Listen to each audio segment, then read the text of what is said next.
So it is my very great pleasure to welcome you back to interpreting and celebrating Jorge Morales' Roots of the Caribbean mural. Professor Morales will be back shortly. He's off grabbing some lunch with a couple of the other speakers from this morning. But right now, I'm happy that we can continue our conversations. Let me introduce Dr. Juan Coronado, who is Assistant Professor of History and the Coordinator of Latino and Puerto Rican Studies at CCSU, who will begin the process of introducing our afternoon speakers. Thank you.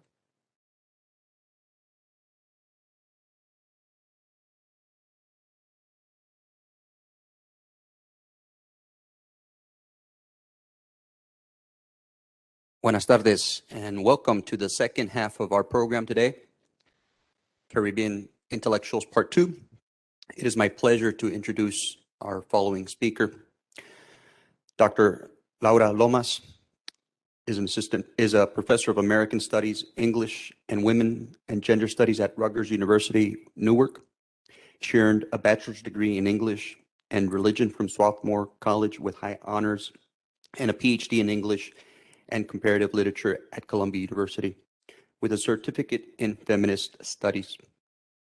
She's the author, among other works, of Translating Empire, Jose Martí, Migrant Latino Subjects, and American Modernities, which received the Modern Language Association's prize for Best Book in Chicana, Chicano, Latina, Latino Studies, and an honorable mention for the Latin American Studies Association's Latino Studies Section Book Award. She has received numerous awards for her work, including Fulbright Awards to Peru, Brazil, and the University of the West Indies. Please help me welcome Dr. Laura Lomas.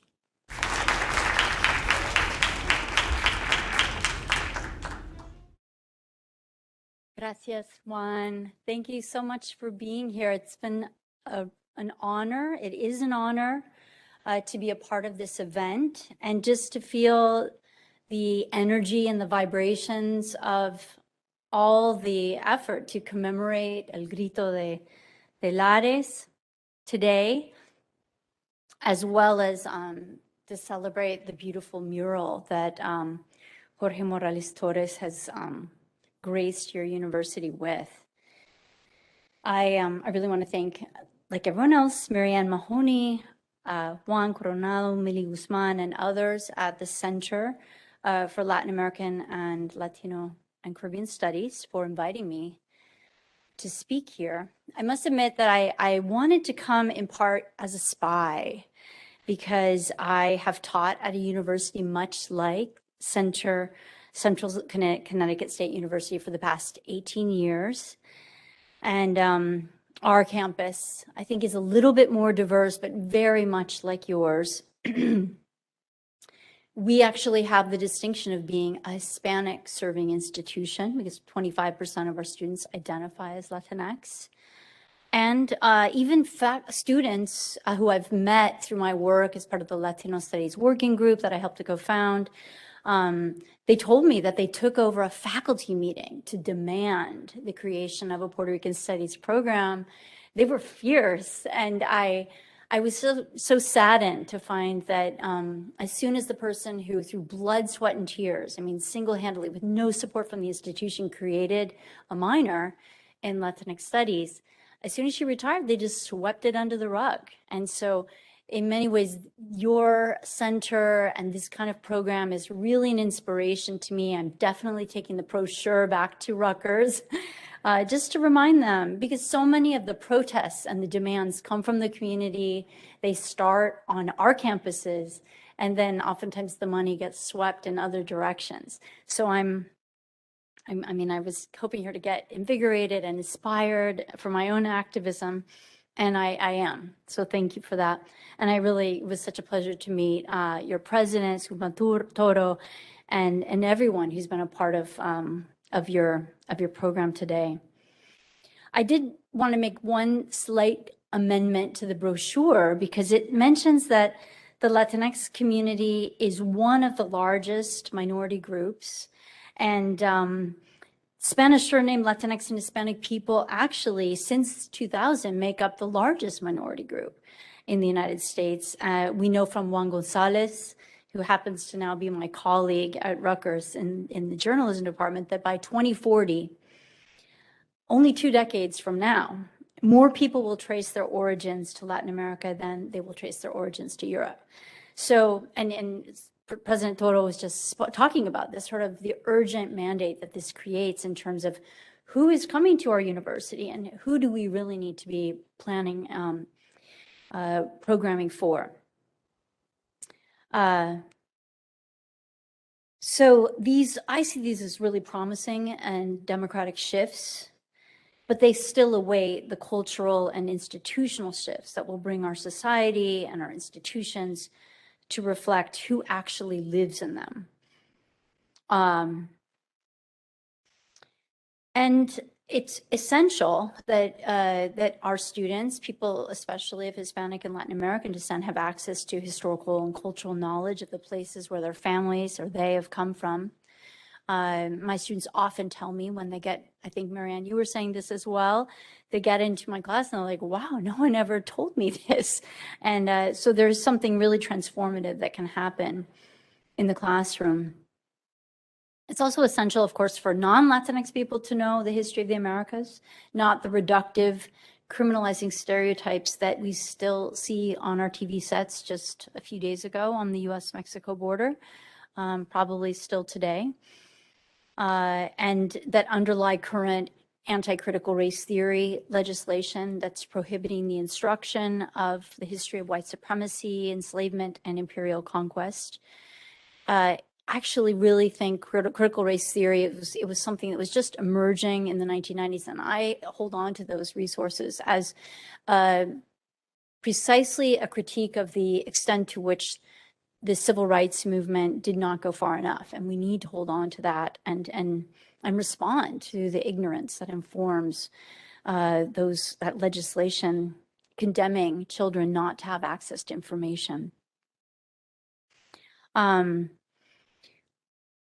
Jose Marti, the person I'm going to be talking to you about today, died fighting against 2 empires, the centuries-old Spanish Empire and the upstart North American Empire.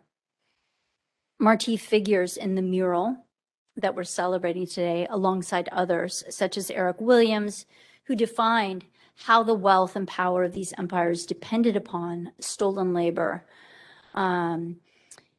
and of the enslaved, and upon stolen indigenous land. We've been talking about all these other figures in the mural. Ramon Emeterio Betances, Pedro Albizu Campos, Sam Sharp, Mariana Bracetti, Eugenio Maria de Hostos.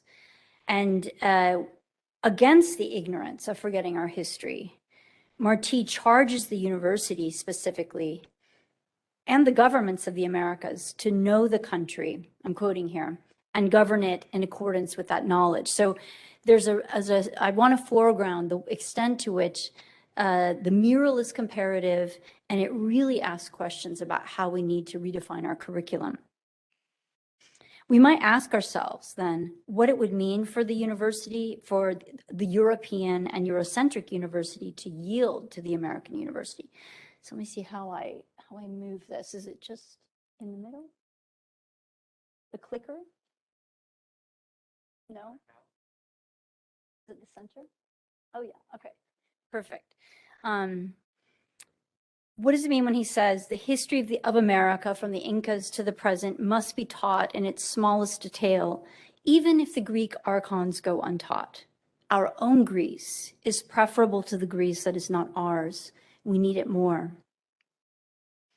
What does Marti mean by our Greece? He refers to long-standing civilizations of the Inca and the Aztecs. And he even challenges those who would pretend to be in the university, to be the leaders of our governments, to learn the languages of the Incas and the Aztecs. And this would also be true of the Lenni Lenape. I know those are the people who previously lived where I teach in New Jersey. And I think that question, part of the question of where the university needs to go that Marti's raising here is, what do we do with Native American cultures and languages that have, I mean, certainly my American Studies program is not foregrounding these questions. And these are really Latinx questions as well, given how many of the immigrants today, at least coming into Plainfield, New Jersey, are trilingual. They're Zapotec, they're Mom, they're Caquichel speaking, and these are linguistic resources that the university really needs to recognize and build upon. So that's part of the gloss I would give to our Greece. But also Jorge Morales' mural is laudable because it represents another version of our Greece, the history of the Caribbean archons. That's a word that derives from the Greek word for origin, source of action, or first principle, of which Marti is one. Without these actions and ideas, the fight for decolonization, the fight for the existence of Latin America as an idea and as a series of states, as a region, the fight for the Caribbean would not exist. Knowing this comparative history is essential if the United States wants to move away from tyranny and toward self-government and independence, which, as we know from Daisy Coco de Felipes, is grounded in knowledge. This mural reveals the interconnectedness of the Caribbean, as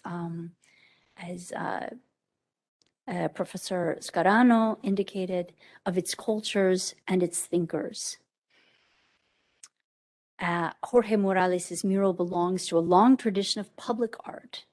I love that Morales acknowledges the influence of Diego Rivera. As when I first began to look at the mural, I immediately thought and was reminded of Rivera's Sueño de una tarde dominical a la Alameda Central. And it's this gorgeous mural, if you ever go to Mexico City, that has, as this mural now does, representation. All of the different personages are labeled, and Marti is a figure amongst them. And in conversation with Latin Americanist modernists such as Manuel Gutierrez Nájera, and they're all discussing animatedly the future, both of tradition and modernity, as they were present in the late 19th century and then beyond. I mean, one thing about Morales' mural is that we see these different historical moments coming into contact. The mural similarly stages conversations amongst not just Caribbean intellectuals, but revolutionaries who have made this, in a sense, the topic, the idea, and the political entity possible.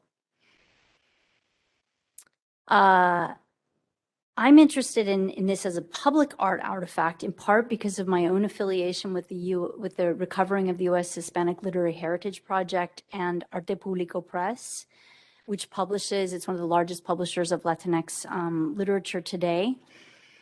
And they publish contemporary Latinx literature, and then the Recovery Project recovers texts going back to the colonial period. And the name of the press is Arte Público. So it's this idea of literature and art as having a public purpose and presence, a purpose of educating beyond the hallowed walls of the university to people who happen to be walking by. And in many ways, the centrality of the mural at this institution does insist that this is not something to be reserved for people who happen to take Latin American or Latinx studies. It makes public the fact that Latinx history is central to New England and to US literary culture.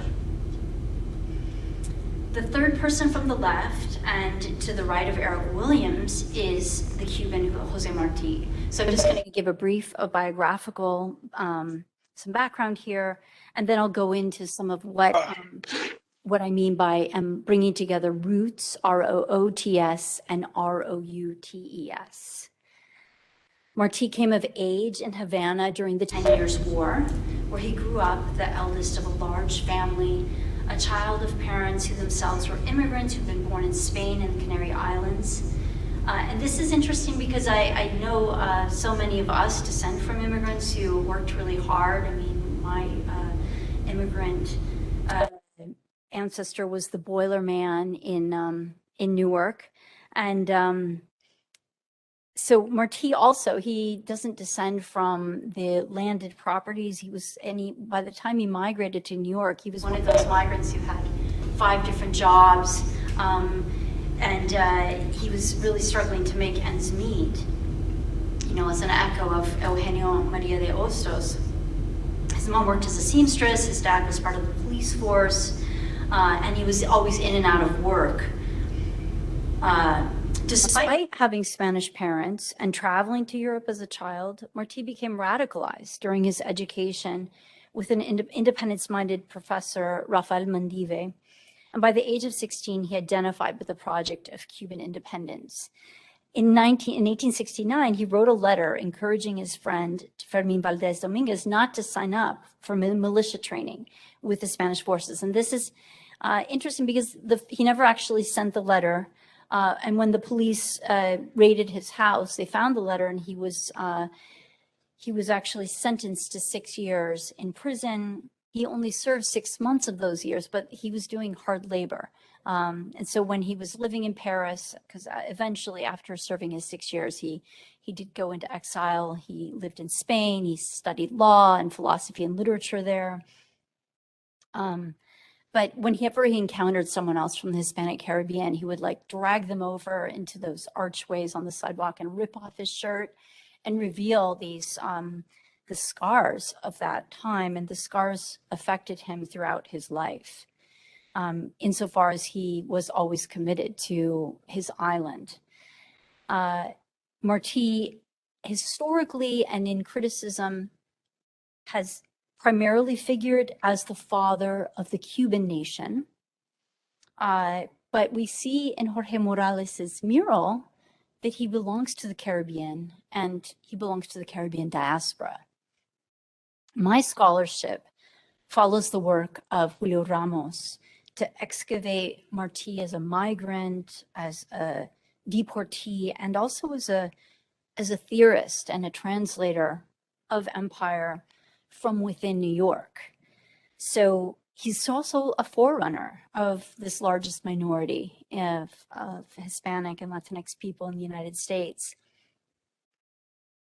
And that gives us another way of thinking about Jorge Morales's mural as well, because although it's focused on representing the Caribbean and intellectuals from the Caribbean, it's here in New Britain that even Jorge Morales talks about his own formation occurring here.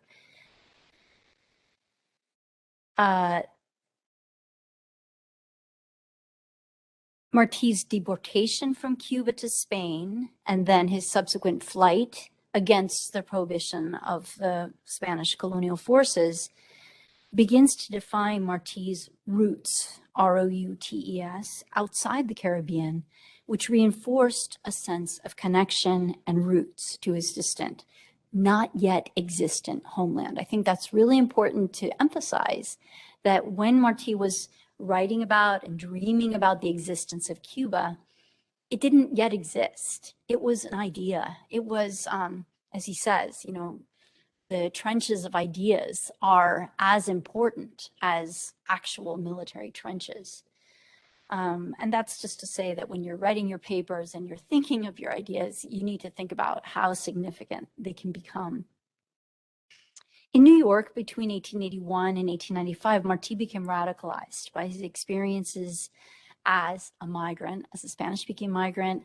He has in his diaries poignant descriptions of people making fun. He describes of the experience of speaking English as being equivalent to someone shaking their fist right in your face. And he also describes the English language like a corral, as a way of limiting and circumscribing people based on their language. So I think one of the things that we can take from this, even though Marti was white, and that is that language is also a way that language and accents are policed, and there are ways that people are racialized in the United States. And he was racialized, and that experience led him to identify with other racialized groups. And remember, this is the 1880s. This is the period of Ida B. Wells, the Red Wave of Terror. Martí wrote about lynching. He wrote about the massacre of Asians, of Chinese in Wyoming, in Rock Springs, Wyoming. And the militant legislation that launched a period of exclusion of Asians, explicitly race-based, between 1882 and 1965. So he was witnessing that and really trying to imagine a multiracial nation that would not participate in the US racial system. He also was learning from his largest constituency. And so I'm just going to give you a few more images here of what it was like in New York for Martí. Well, this is a depiction. This is sort of emblematizing Martí as the father, as the George Washington, the Thomas Jefferson, and the Ralph Waldo Emerson of Cuba, all wrapped up in one. You can go anywhere in Cuba, and a child this high will begin to recite to you Martí's verses. The library is named after him. The airport is named after him. He is extremely beloved. And there's also a very elaborate institute where all of his works have been archived. There's a critical edition of over 40 volumes of his writings. But what's so interesting is that he wrote 2/3 of those. He did pretty much almost all of his writing, with the exception of his juvenilia and his war diaries upon his return to Cuba. He did all of his writing in the United States, and much of it treats topics that are in the United States. He's not primarily writing about Cuba. So my reading is really an intervention to kind of deterritorialize Martí and to think about him as a migrant, as a Latinx migrant, and as a Latino subject. So I mentioned Arte Público Press and the Recovering the U.S. Hispanic Literary Heritage Project. Although I quibble with the way that the Heritage Project frames their topic in terms of the United States alone, because I think so much of Latinx literary production is about borders and about what cannot be contained by the nation state. Nonetheless, really, this group that began in 1990 pioneers this project of beginning to save these writings in Spanish that even the Sociedad Hispanoamericana de Nueva York was throwing away because they were primarily collecting Spanish art, right? They were not interested in work that was published in Spanish in New York because it wasn't connected to Spain. It was sort of in this in-between space. And this recovery project has really made it its business to say this work that's in between matters, and we need to preserve it because this is Latinx literary history dating back to the colonial period, as we saw in Lisette's presentation. So some of the historical context that we have to keep in mind with Martí, aside from his own growing up in Havana and being a deportee, is that he was growing up during the period of the 10 Years' War to end slavery and to decolonize the Hispanic Caribbean. And it was a collaborative effort. That's why El Grito de Lares, El Grito de Yara, these were efforts that happened simultaneously. And also, as Bernardo Vega points out, Puerto Ricans really helped Cubans to form the Cuban Revolutionary Party. Puerto Ricans died in the Cuban War of Independence. They were dying in one of the people that collaborated with Martí, Francisco Gonzalo Marin, Pachi Marin.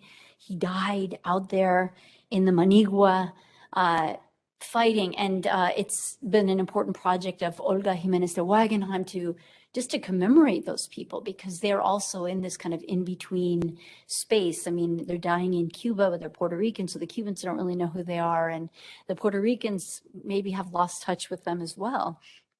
So, but this was one of the main things that Bernardo Vega in his Memorias really wanted to emphasize, that Cuba has a sustained debt, I mean, to the creation of the Cuban nation. But another context that I was thinking about, because Martí also traveled in Central America, he traveled in Mexico, and he had a dear friend, one of his best friends, Manuel Mercado, who lived in Mexico. And that's why when he published Our America, he published both in Mexico and in New York simultaneously. And he was keenly aware of the fact that, as you can see in the image here, that the War of Conquest of 1845 was an annexation of the northern half of Mexico. You can see it here. And so Martí looked at the case of what happened to people in California and Texas, and he said to his collaborators in Key West, are we too to be ousted like the Zorros of California or the Las Tejanos? So that comparative approach, both in terms of other immigrant groups, of other ethnic groups, of racialized groups, Asians, African Americans, informs Martí's perspective. And I think this is a perspective that's still relevant. That is to say, Martí is committed to a radical change, as he says in his essay, in his speech published in Patria. But he's prefiguring something that's still being discussed today. Oops, here we go here. And that is to say, just yesterday at the UN meeting, the president of Mexico mentioned CELAC, which didn't get a lot of press in the United States, but it is an outgrowth of Nuestra America, and that is an alternative to the Organization of American States, and that is the coalition of Latin American and Caribbean nations that Mexico and the other Latin American nations are seeing needs to come together to pose an alternative. So I'm just positing this. I want you to think about Martí in the midst of Coney Island, articulating a Hispano-American presence that helps us to think about Jorge Morales's mural also as an example of not just Caribbean art, but also Latinx and Caribbean diaspora art. Thank you very much.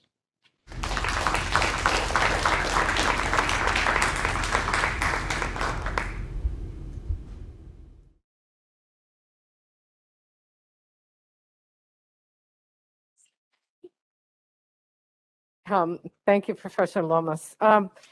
Because of COVID protocols, right, we have a little bit of an issue with a Q&A, but if you keep your masks on, if you have questions or comments, please come up to the podium and you can ask. We have about 5 minutes that we can devote to questions before we move on to our next presenter. So, first of all, thank you for coming, and it's really a pleasure to see you so enthusiastic. It really looks like you really enjoy talking about Martí, so I really appreciated that. But just especially the last part, you talk about how he was already envisioning, right, the struggle of Latinos here. Not that it was always there, but the annexation of Mexico, or all these issues, and how he is idolized, especially in Cuba and in parts of America. What is your take of how is he here among Latinos here? I mean, many of us know him, but I'm not sure, or I would like to know how much of Martí is discussed among Latinx movements now in the U.S., or he has remained mostly a Caribbean or Latin American figure, or he has crossed over, or is there a need to bring him back now again to up here?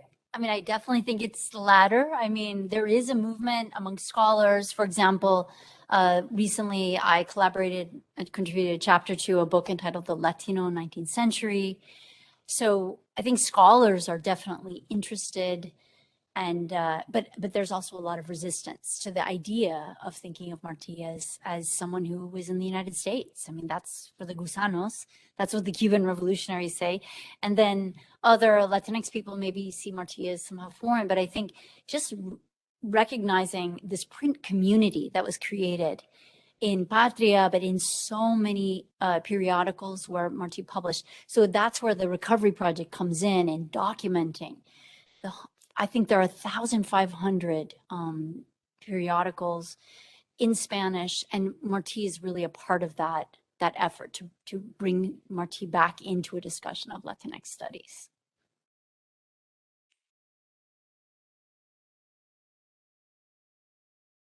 Can everyone join me in thanking Dr. Lomas for her discussion of Jose Marti? Thank you. And now I'd like to introduce Dr. Catherine Sugg, who's Associate Professor of English, who will present to us our last speaker of the day. Yeah. Hi. It's my great pleasure to be the introducer for Ms. Dr. Tanya Shields, who will be talking about rehearsing Eric Williams. Dr. Shields is an associate professor and director of undergraduate studies for women and gender studies at the University of North Carolina at Chapel Hill. She holds a PhD in comparative literature from the University of Maryland, and she is the editor of The Legacy of Eric Williams into the Post-Colonial Moment. Title from 2015, which examines the contributions of the first prime minister of an independent Trinidad and Tobago. Her first book, Bodies and Bones, Feminist Rehearsal and Imagining Caribbean Belonging, was published by the University of Virginia Press in 2014, and she's currently working on a second monograph, Gendered Labor, Race, Place, and Power on Female-Owned Plantations, a comparative study of women who owned plantations in the Caribbean and the U.S. South. She teaches classes on the Caribbean, on activism, on growing up as a girl globally, and the influence of plantation economics and politics on culture. Her course, Ratid Rebel Women, an Introduction to the Caribbean, was listed as number 7 on Elle Magazine's 63 college classes that give us hope for the next generation. So welcome with me.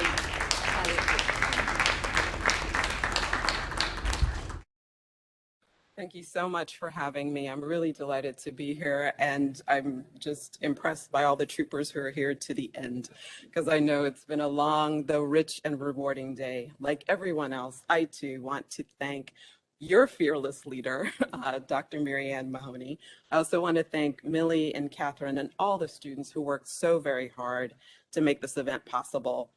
I am really delighted to be here for the first time at Central Connecticut State University and to celebrate all that the Latin American, Latino, and Caribbean Center does and will do. So I'm here to talk about Eric Williams, as you heard about. And Eric Williams, to me, embodies Caribbean paradox like few others. He was born 110 years ago as of September 25th. So in a couple days, it will be the anniversary of his 110th birthday. And he became an acclaimed Oxford-educated scholar, teacher, father, politician, and the first-time prime minister of independent Trinidad and Tobago. He led the nation with both vision and autocratic tendencies from 1962 until his death in 1981. Eric Eustace Williams was called many things: savior, villain, but most often by his admirers and his detractors alike, he was simply known as the Doctor.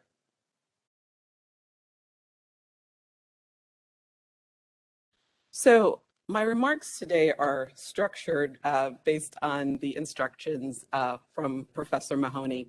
Basically, when she invited me, she said, you know, I want you to talk about Eric Williams, but I'm really curious about this idea of feminist rehearsal. So that's how I've decided to sort of structure my remarks here, by using feminist rehearsal, which was part of my first book, to talk about rehearsing Eric Williams. And as you can see up on the slide, basically for me, it's this framework for understanding history. And the way I came up with this framework is I was reading about the Haitian Revolution, and I was reading all these plays about the Haitian Revolution. And what I realized is that with each play, I was learning something new. I was getting a different type of nuance in the reading. And perhaps because I was reading plays, I started thinking about how actors rehearse a play. And when you rehearse a play, you have a script, you have a set script. But what makes it real, what makes it come alive, is those nuances that you provided, those little tweaks, that revision that you get with each little engagement with another actor in the live performance. So I started thinking about how can we do that in terms of history? How can we do that in the Caribbean to understand each other? And so I developed this idea about rehearsing critical moments in our history, critical archetypes that inform who we are, to get to know each other better. And so my basic idea is Antonio Benitez Rojo talks about this idea of whenever the reader reads something for the first time, you read yourself. So we always need to reread. We always need to read multiple times to really get at a deeper understanding of who and what we are. And so that's what I hope Feminist Rehearsal does. And that's what I try to do in the book. And that's what I'm going to try to do a little bit today in terms of Eric Williams. And for me, I was born in Guyana. And Guyana, for those of you who don't know, it's on the South American continent. It's the only English-speaking country on the South American continent. And the population is roughly split between African-descended people and Indian-descended people. And when I say Indian in the Guyanese context, I'm talking about people whose heritage comes from the subcontinent of India. When we talk about our indigenous people, we'll say Amerindian people. But basically, there are deep tensions and racial divisions between these two communities. And I was really interested in trying to figure out how in my own family, where we have these sort of competing interests, how do we talk to each other? How do we arrive at communities of consensus? And I think, I'm a little hopeful. I might have been a little naive, but one of the ways I see us doing this is, again, using art and art writ large to rehearse belonging to the Caribbean. And you see my book cover there, but it's based on a painting by Marie-Hélène Cauvin, who is a Haitian Canadian artist. And I was really captured by this image. And I talk about it in my first chapter as a rehearsal of the Middle Passage, but also a rehearsal of Caribbean migrants who travel by boat, a rehearsal of Caribbean boat tourism. So there are a couple ways I look at this image and try to talk about it in terms of our reality in the region. So in terms of Eric Williams and this beautiful, beautiful mural, I want to take a moment to compliment the artist on this beautiful tribute to Caribbean people. The image, as others who've spoken today have noted, captures the vibrancy and beauty of the region, as well as implying the ways that laboring bodies traverse Caribbean spaces, from sugar mills to tourist economies that sell sun and sand simpleness. In short, there is a richness and a complexity in every corner of this image. Williams, located in the furthermost left of the image, seemingly in conversation with Jose Marti, and the market women or higglers or informal commercial importers, as Professor Gina Ulisse calls them. And this morning, Professor Morales said that these were the, quote, the humble people who carry the economies of the nation on their backs. And here he foregrounds these women and captures the doctor in interesting ways. So the history of the Caribbean unfolds before him, before Eric Williams in this image, unfolds before Williams, and he is watching behind his trademark dark glasses and with his hearing aid for amplifying voices. Williams wrote several histories on the Caribbean, notably From Columbus to Castro, which looks at the Caribbean as a regional body. Observers have discussed how Williams was isolated and isolating by using his glasses and hearing aid to distance himself from others, but it also kept him a mystery. People didn't know what he was thinking, when he was thinking, until he decided to reveal himself, and he rarely revealed all of himself. He was always good at revealing parts, but never the whole. And I think someone talked about fragmentation earlier today. There is a way in which, Williams would give you fragments of who he was, but rarely did you get the whole person. So this Black man in the brown suit captures the way in which, though extraordinary, he was a man of the people. His working class origins helped him connect with his countrymen, and his brilliance in the words of Merle Collins' novel Angel, helped his family and community, quote unquote, we look into you young ones to raise we knows.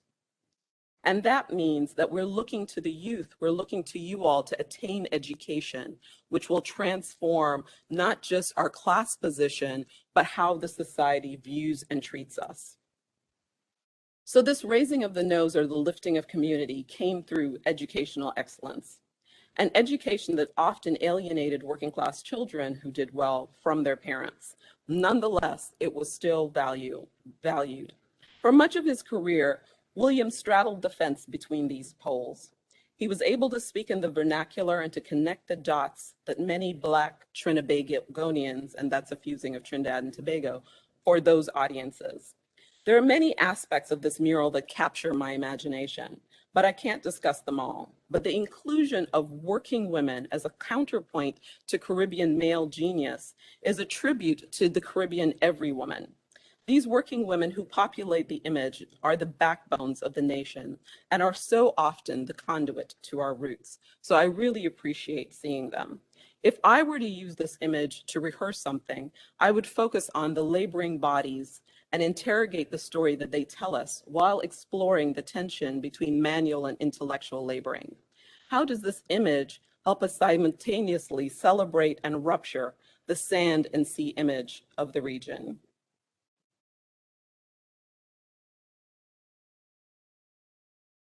Williams was not just a historian of Trinidad and Tobago, but he studied the region. He wrote several history books, and as I mentioned, the most famous was from Columbus to Castro.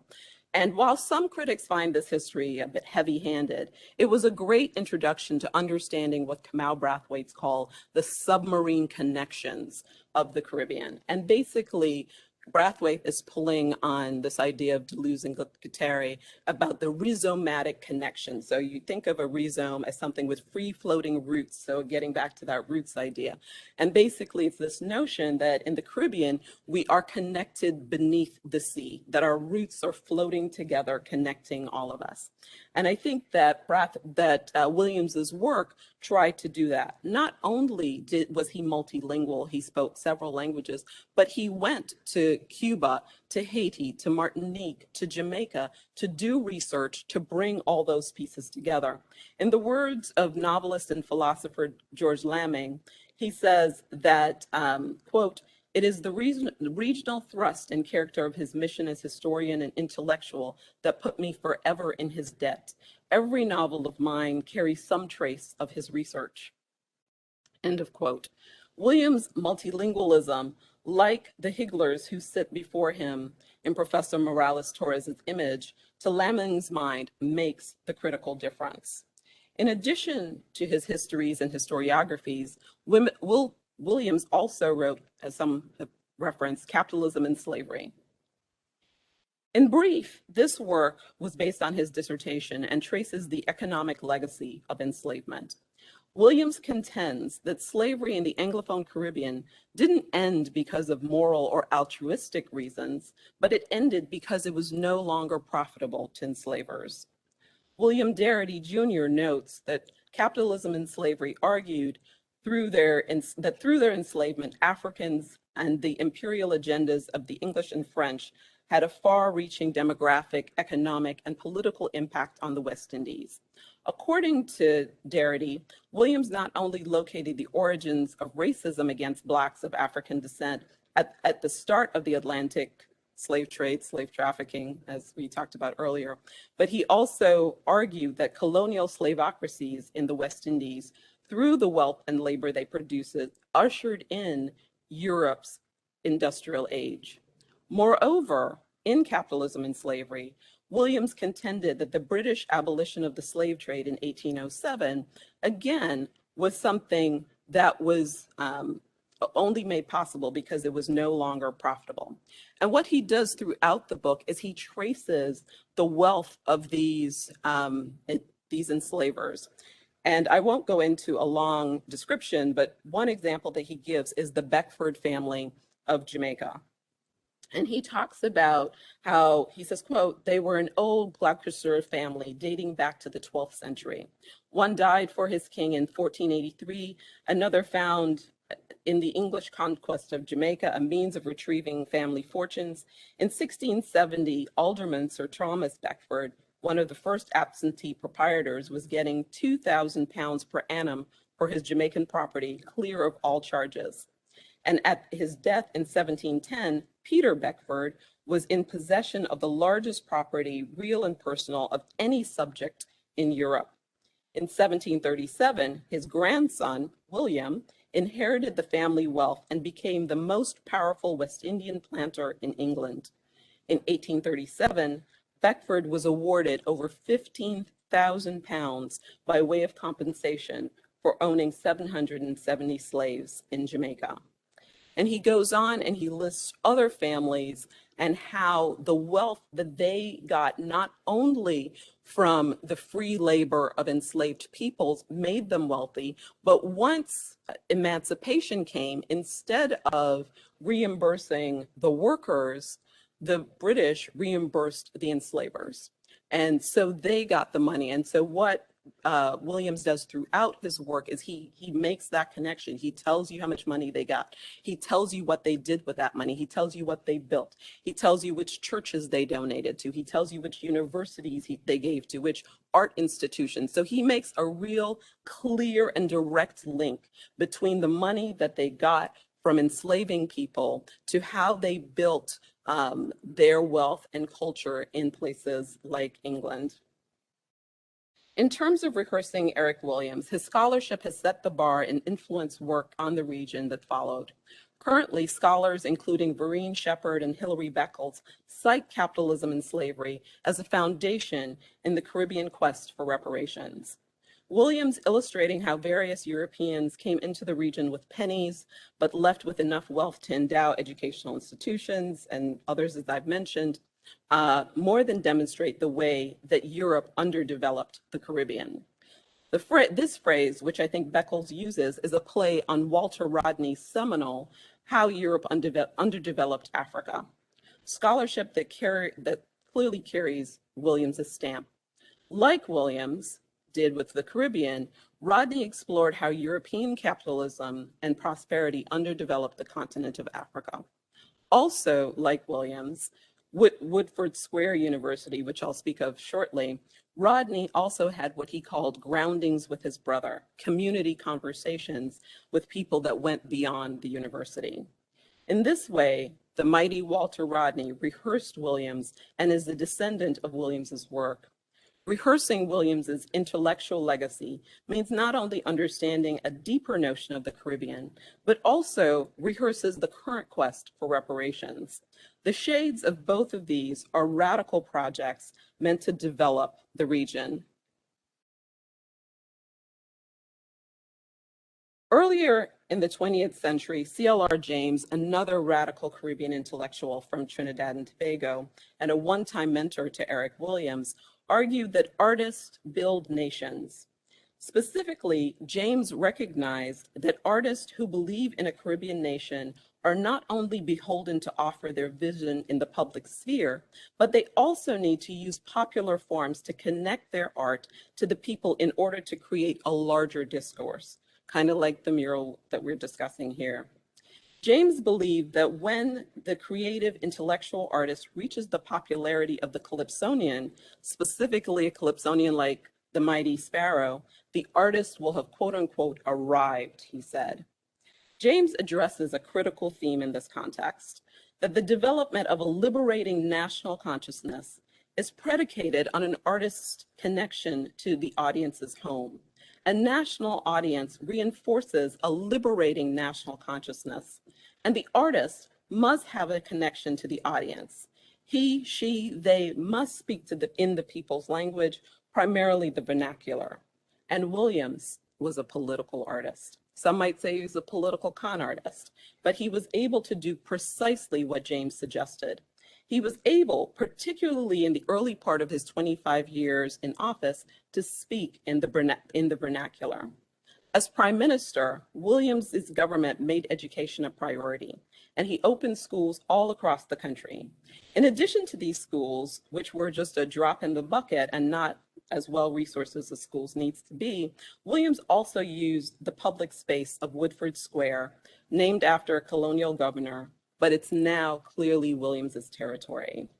And he used that site to this park, and he dubbed it the University of Woodford Square. And in that space, he would give lectures that thousands of people attended, and sometimes he would talk for hours. And I know Fidel Castro was also known for that kind of speechifying and speaking to thousands for hours.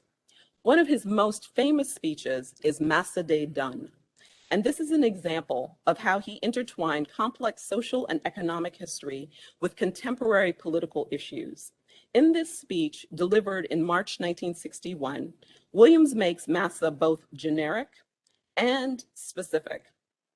So he draws on all these examples from across the Caribbean, and I'll just read a quick excerpt here. He writes, quote, "A famous play entitled The West Indian, presented in Drury Lane in London in 1776, portrayed Massa as a very wealthy man who had enough sugar and rum to turn all of the water of the Thames into rum punch. Massa's children were educated in England at the best schools and the best universities.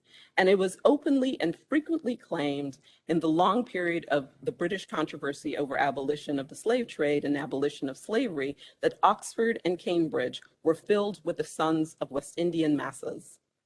When things got bad, sugar ceased to be king in the West Indies. Massa simply pulled out of the West Indies in much the same way that descendants of Massa's slaves today pull out of the West Indies to migrate to the United Kingdom."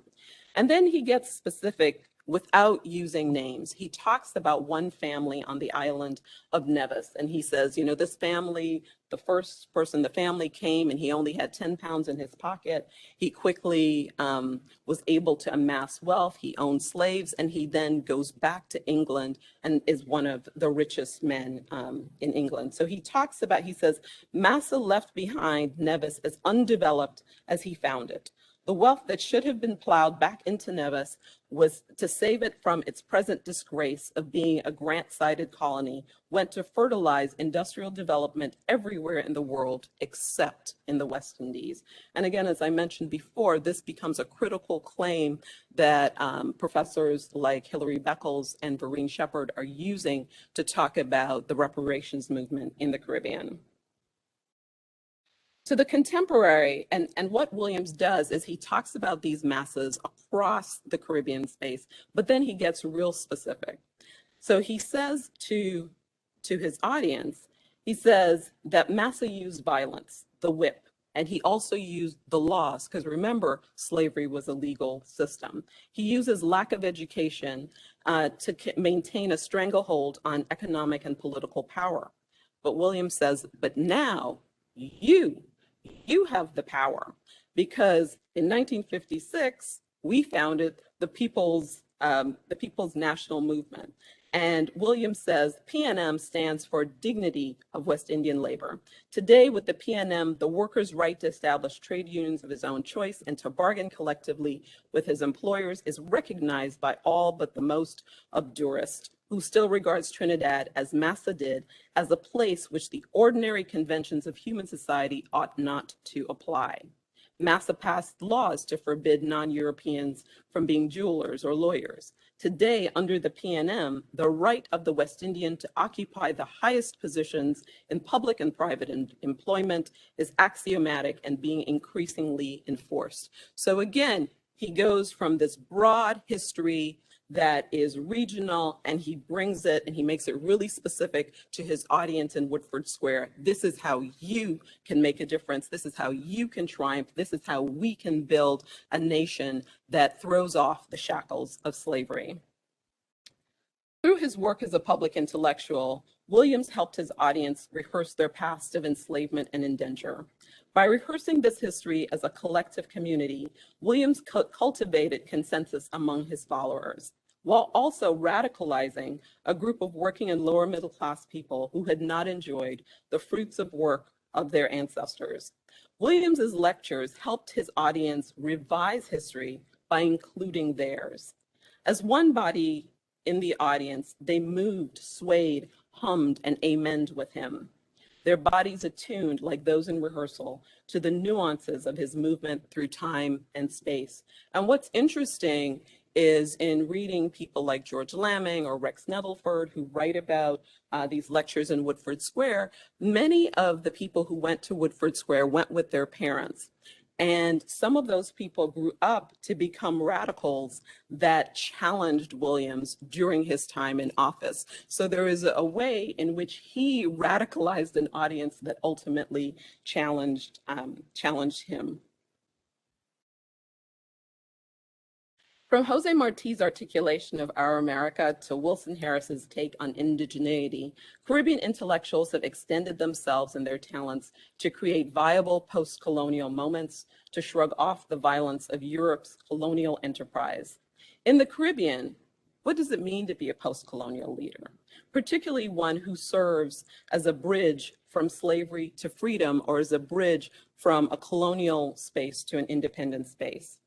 As I write in Bodies and Bones, Aimé Césaire's play, The Tragedy of Henri Christophe, characterizes the revolutionary Haitian leader, Henri Christophe, as a fatherly autocrat, thus connecting him to other Caribbean leaders such as Francois Papadoc Duvalier of Haiti and Eric Williams of Trinidad and Tobago, also portrayed as fathers of their nations. In Césaire's play, Christophe is a benevolent, overzealous, and slightly misguided father figure. Césaire renders the tragedy of Christophe by charting his megalomania, his quest for a patrimony of all Black people, a noble, refined heritage that allows them to glory in their Black skin. Ultimately, Christophe is unable to convince his court and his subjects of his vision. He is a messianic leader, shown in splendid isolation. In the play, the leader of Haiti's republic, Alexandre Pétion, is characterized as a soft mother, while Christophe is the stern father. Christophe is not only the head of the national family, but along the lines he engenders, he fertilizes, he impregnates the national body. Governance and the familial model are correlated. Papa Christophe is a precursor to Papadoc, and the model of the caudillo, as Jeanette Alsop characterized it, is rationalized. Duvalier began his career as a medical doctor, earning him the sobriquet Papadoc, while Williams, who trained as a historian, left his academic post to ameliorate the consequences of colonialism in his native Trinidad and Tobago. Duvalier ascended to power in 1957 on a wave of populist goodwill and remained the head of state until his death in 1971. And Williams transitioned from leader of the People's National Movement, or the PNM, the party he founded, to become the first prime minister of independent Trinidad and Tobago, remaining in power from 1962 until his death in 1981. Ultimately, Duvalier's benevolence was undermined by his cult of personality, ambition, and the utilization of state terrorism. The knowing hand of the father is embedded in all of these examples. And while Williams did not condemn 20,000 of his countrymen to their deaths, as did Christophe with the building of Citadelle La Ferrière, nor the killing of 30,000 of his citizens, as Papadoc did, Williams did order the killing of Black Power militants in the 1970 uprising. And it is a rehearsal of the stern, sometimes misguided father of Césaire's play. The Black Power rebellion and the subsequent state of emergency is characterized as a turning point in Williams's stewardship. The policies which galvanized the youth served neo-masses, or the local elites, but not the Black and Indian masses. They felt betrayed by Williams' increasingly autocratic and violent swings and his defense of elite interests. Conversely, elites who had historically loathed Williams looked to him as their savior. They looked to him to save them from the masses of these Black youths who were protesting in February 1970. These are men, these fathers of the nation, are men of undeniable strength and fortitude, though they are not always wise. In fact, critics argue that Césaire himself is a rehearsal of Christophe. One hears, and this is a quote, one hears in Martinique that Christophe is Césaire. This is only partially true. It is rather the whole play that would be a Césarian psychodrama. Like Christophe, Césaire is aware of his failure, but only partially of what caused it, end of quote. In each iteration, the potency and vigor fused with paternalism cements the notion of the nation as a family guided by a stern and knowing father. The revolutionary idea in this case is that the father of the nation is Black. And in some ways that these leaders are rehearsed, in the same ways that these leaders are rehearsed, the creative representations of them also construct patriarchal notions of Black Caribbean masculinity, signaling that these are not simple repetitions, but rather revelations of the systemic and entrenched patriarchy. I think I'm running low on time. Am I out? I'm out of time? Oh, okay. I'm running. Oh, those are snaps. Sorry. I'm tired. But so this final slide is looking at what I call Williams in the culture. And in the culture, Calypsonians, as others have talked about, were in a constant dialogue with Williams. Many of them were his early supporters. So you have a piece there by the Mighty Sparrow, Leave the Damn Doctor. And basically, he's telling all the critics, you know, leave the doctor alone. This man is bringing us sort of out of the darkness of colonialism into independence. Give him a chance to flourish, let him do his thing. But over the 25 years, even someone like Sparrow becomes a critic of Williams. But one of his strongest critics was someone like the mighty Chalk Dust. Who's Horace Liverpool, who also has a PhD, who's also a doctor. And sometimes he plays with that idea in his calypsos, but he was very critical. He and many other Calypsonians, I mean, I'm drawing on the work of Gordon Rollaire and David Hines, who write about music, specifically the Calypsonians and political calypsos, and how those speak to power, often speaking as the masses of people to challenge the power structures. And basically, Rollaire asserts that the political calypso emerged out of the background of conflict as a medium for articulating class struggle, as well as a vehicle for transmitting images of self and potential, different from the images which had traditionally been transmitted by the prevailing order. Hines also characterizes this type of kinship between Eric Williams, the anti-colonialist champion and freedom fighter, as being similar to the Kaiso or Calypso artists. He said that these artists too, like Williams, are freedom fighters. And at one point in his stewardship of the nation, Williams tried to silence them and they rebelled through music. So these calypsos become a space through which the voice of the opposition, if not necessarily the whole nation, is speaking to the power structure. And I won't go through all of that. I quickly also just want to mention that Williams carries a long shadow. So not only is he in calypsos, he's also in novels. And one of the interesting novels that he's in is Earl Lovelace's Salt. And this is a novel from 1996, which sort of looks at 100 years after emancipation, and it looks at Trinidad and Tobago, and it's like asking the question, who are we, what are we, where are we going? And there's a character in the novel who's called the prime minister, but is never called Eric Williams, who's called the leader, he's called the doctor, but again, he's never called Eric Williams. And that, and Lovelace's description of Williams in that novel is again one of paradox, one of this man who is this great intellectual, but also of the people, but yet alienated by the people.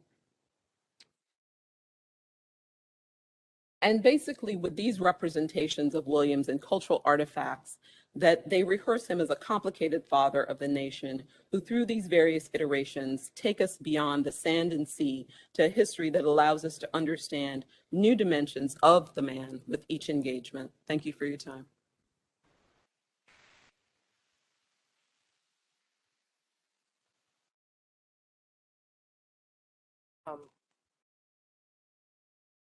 Thank you, Dr. Shields. As before, we have time. Actually, we now can relax a little bit because we don't have to get anybody else to start. And if you have a question or a comment, you want to share something, once again, please come up to the this podium, keeping your mask on, and we can have a conversation. So, thank you.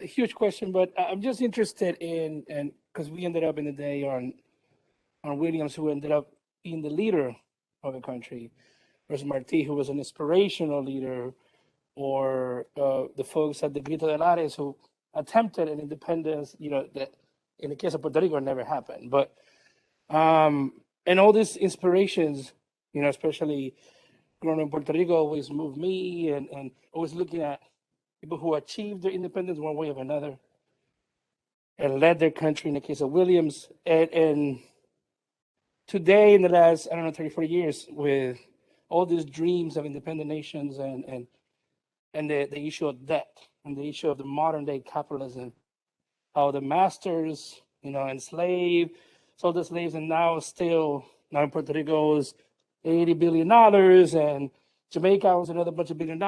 And so I talk to my students about that global capitalism and where we are. And I read some of Williams, but not capitalism. So I don't know, maybe that you have studied him, if he wrote about that or today. No, he now passed away, but what would he predicted the mechanism of debt as a future form of enslavement for entire nations. Now you owe me this money, so you do what I say. Oh, but I need money for schools. No, you need money to pay me back. And I think it was the United Nations. I think I heard this morning somebody on the side who was complaining about countries servicing debt instead of developing their nations. And so I don't know, I was wondering what Williams would, or he touched upon this even years ago, or what he would say about things of the modern day of these kind of things. Right, on this slide, one of the things that I included, and I think I sent the wrong version of my PowerPoint, because on one of the versions, I actually have a link to the Center for the Study of Reparations in the Caribbean. That's at the University of the West Indies. And I highlight here Britain's Black Debt, which is by Hilary Beckles. And Beckles, as I said, Beckles and Vereen Shepherd have really been in the foreground of leading the Caribbean reparations movement, and they draw very heavily from Williams's work. Shepherd has talked about how Williams doesn't actually use the word reparations, but he makes the case for reparations. And Williams, one of the things he said upon independence is he asked Britain to pay restitution. He's like, hey, pay us so that we can actually build a nation. And they were not interested in that at all. And one of the ways that Beckles builds on this history is he talks about the difference between the decolonizing process in the Caribbean, in the West Indies versus in the East Indies. And Beckles highlights the Colombo Plan. And one of the examples he talks about is in the Caribbean, as I mentioned before, they paid enslavers upon emancipation. And with independence, they didn't give the Caribbean any money. So an example you can think of is, or I can think of, is someplace like Grenada. So Grenada was, I think it was originally cited by the Spanish, but it was a French colony and eventually a British colony for about 200 or 300 years.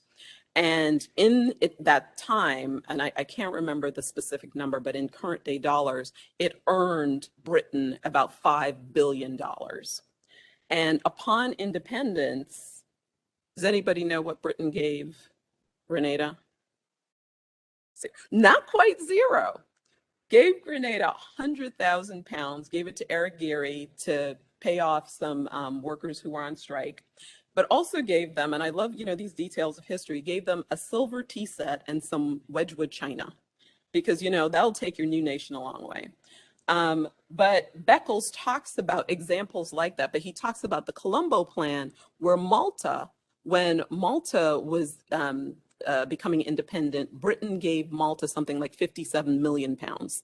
So you have 100,000 pounds from a colony that earned you about $5 billion to 50 million pounds for, I'm sure Malta earned a great deal as well. I just don't know precisely what, but Beckles talks about that in his work and his talks. So, and one of the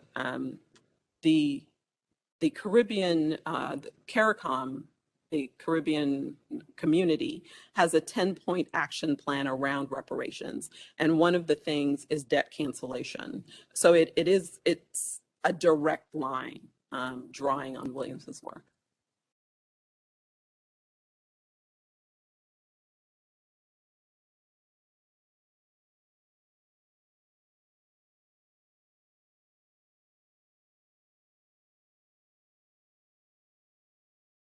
As Jessica did, and this might be a question that actually all of the speakers from today, but Laura and Tanya especially, I wasn't going to ask this because it's too complicated, but what you just said, I was thinking with Professor Lomas's presentation, what would Martí, or how does Martí and his roots in terms of diasporic roots, and then what you're saying about the Caribbean and the submarine connections, you have to tell us or have us be able to reframe in terms of the nation, considering both the mural, but also the roots of the Caribbean. And it's one of those big questions. And I always think, well, what do you do about economics? And you just, how is this particular group envisioning the nation, the question of national economies, sovereignty, reparations? Oh, that's fascinating. So, and perhaps we could come back to what Martí might tell us about these things or other things that imply. I think you have to go to Mike since they're doing the streaming.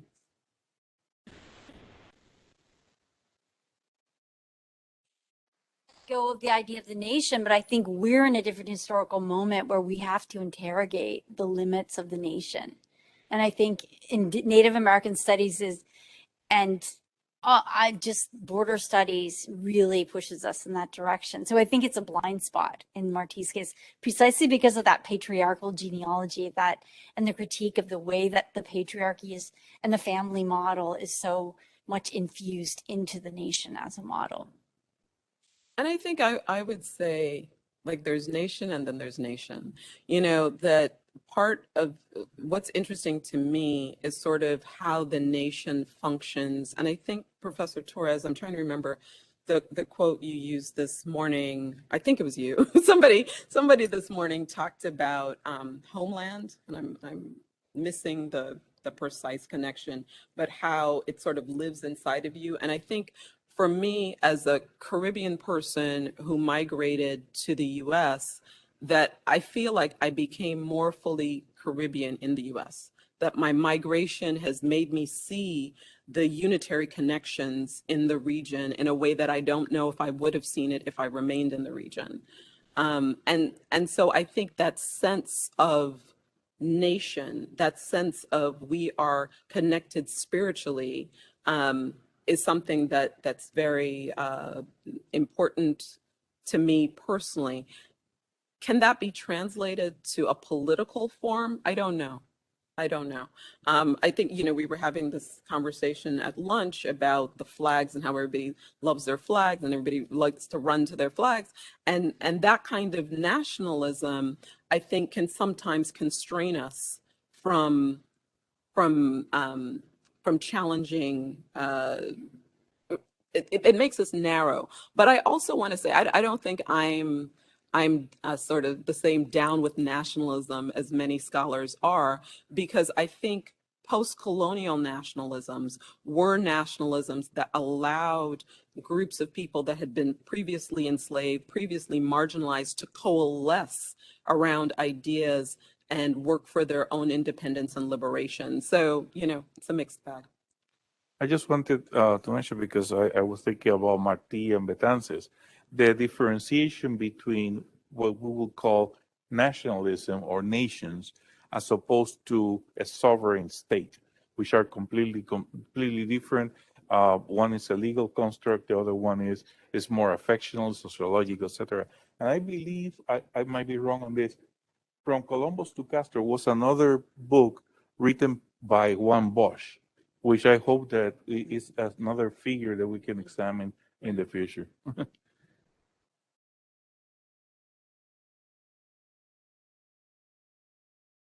Thank you for your presentation. And you got me thinking of a new book project. Believe me, comparing, say, Williams, Mandela, and Mugabe, you know. And one thing I've already concluded is that if you are an anti-colonial freedom fighter, and that's a high job, or if you are an intellectual, like Eric Williams, don't go into politics. Don't become an administrator. You are going to tarnish your legacy. And, you know, I've been reflecting with Williams, we have a superb scholar, undoubtedly, spawning a lot of works in different parts of the world on the question of capitalism and its, you know, and what it generates.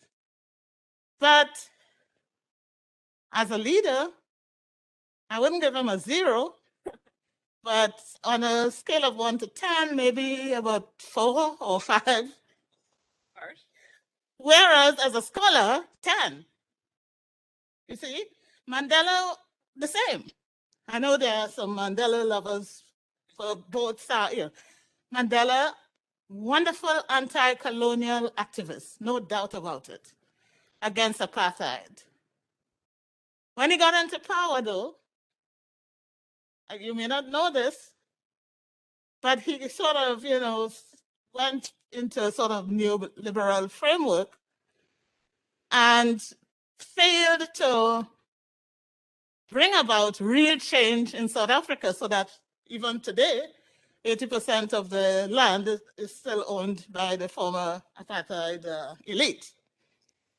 And you can go on and on. Mugabe, the same. A wonderful, vibrant anti-colonial activist who challenged the British and all the, you know, very toxic policies and so on, and did a good job.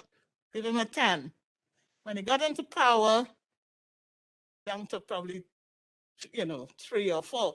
So that came to my mind. We have to, therefore, probably make a theoretical distinction between Williams, the scholar, and the intellectual, and Williams, the politician. Yes, thank you.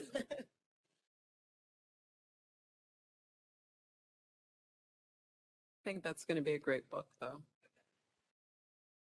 Okay. Yeah, sure. Actually, I was going to add to the list Fernando Henrique Cardoso, right?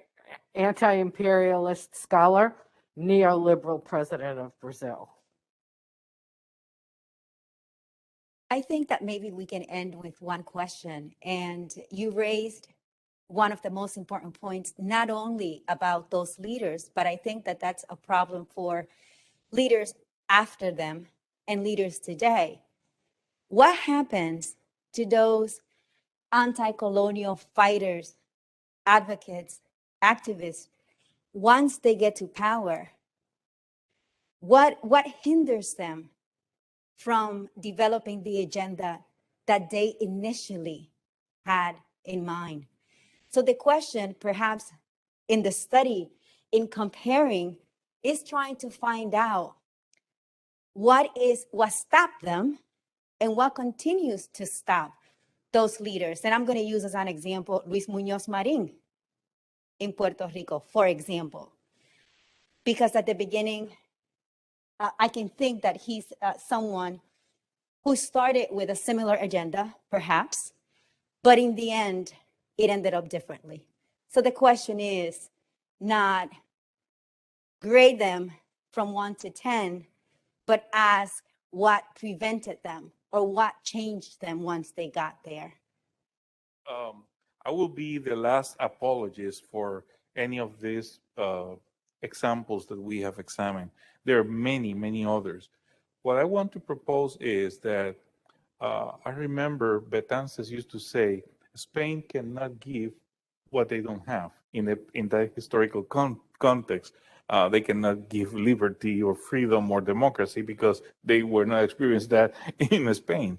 But Martí was a beautiful writer, a beautiful poet, a philosopher. But he was not as good as a soldier, as a fighter. And it was probably his own, not ego, but his consciousness that he wanted to be part of the los de la tierra, no? That led him to say, well, I will be able to give my life because I have to be consistent with what I believe. And the point I'm trying to make is that when we examine all these post-colonialist or during the colonization leaders,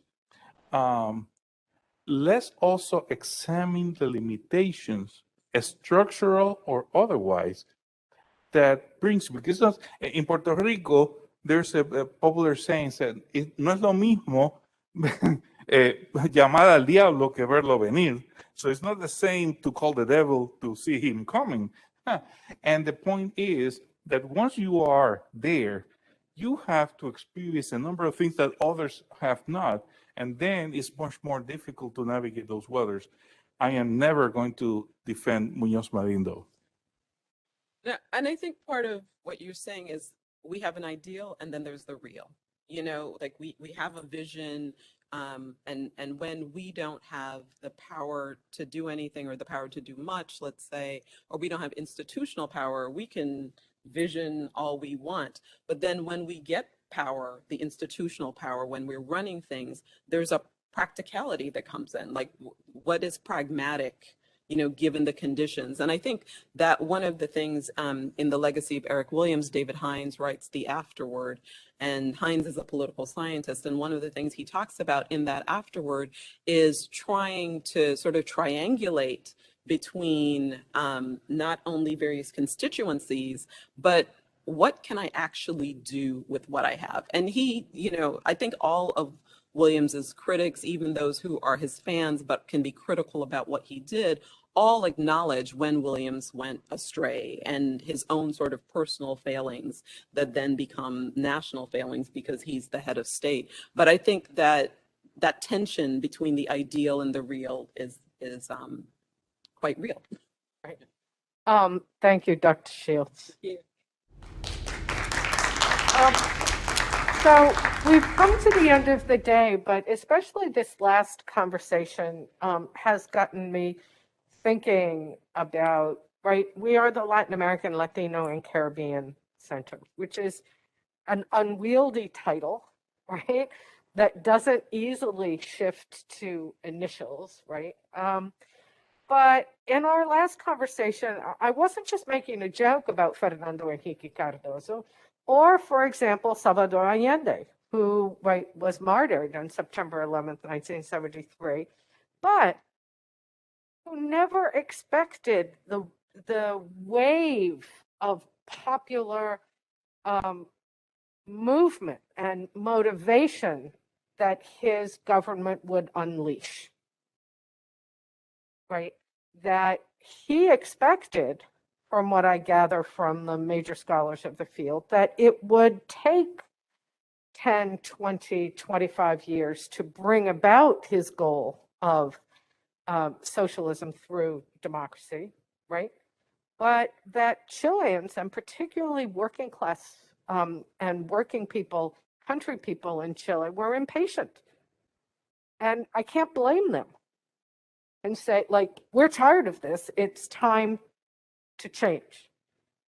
And one of the things we know about the current situation in Brazil is not only is there a backlash on the part of upper middle class and well-to-do people, but also many of the people, so the Workers' Party did completely away with abject poverty in Brazil. And we know, for those of you who don't know,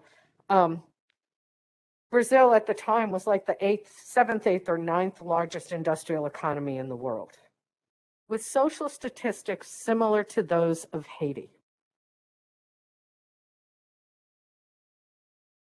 One of the most brilliant anthropologists of Brazil said that what the Brazilian elite was really good at was keeping all the money for themselves. Sao Paulo, we were talking about last night, right, has the largest number of telepads in the world in the city. But when things started to improve, people expected that improvement to continue and to be rapid, and for services like medical service to be available right away. And this doesn't always happen. Anyway, I think we have come to the end of a really wonderful day. I want to thank all of you who've been here all day, and those of you who came from a long way away, especially Jorge Morales, who gave us the excuse to spend this day talking about the history and culture of the Caribbean. And we hope this isn't your last visit. We have 3 more events for Hispanic Heritage Month, and we have 3 exhibits going on campus. So let me just mention the exhibits first, and then we'll talk about the events. So we have, as you may have seen, all the flags of the Americas flying, plus Spain, Portugal, France, and Connecticut, not to leave Connecticut out. Please go, and they're spread all over campus, and they're just gorgeous. They'll be up through October 15th. We hope you get a chance to look at them. And if it's your flag, right, send us at the LALCC at ccsu.edu. Send us a selfie with, hashtag, find my flag on it. The second thing is, due to the good work of rare books and manuscripts in the library, along with world languages, literatures, and cultures, and the history department, we have an exhibit on 500 years since the fall of Tenochtitlan on the 2nd floor of the library. It's just gorgeous. And we also have a small exhibit of the published works of the authors that you've heard about this morning, plus some others in the Latin American, Latino, and Caribbean Center on the 4th floor of the library. We welcome you to come and take a look at what's there, and it's a reflection in large part of student work. On October 7th, Jeffrey Gould from Indiana University Bloomington will be here to talk about his documentary film Puerto del Triunfo, Port Triumph, which is a documentary film on women shrimp workers in El Salvador and their efforts in the 1970s and 80s to organize unions.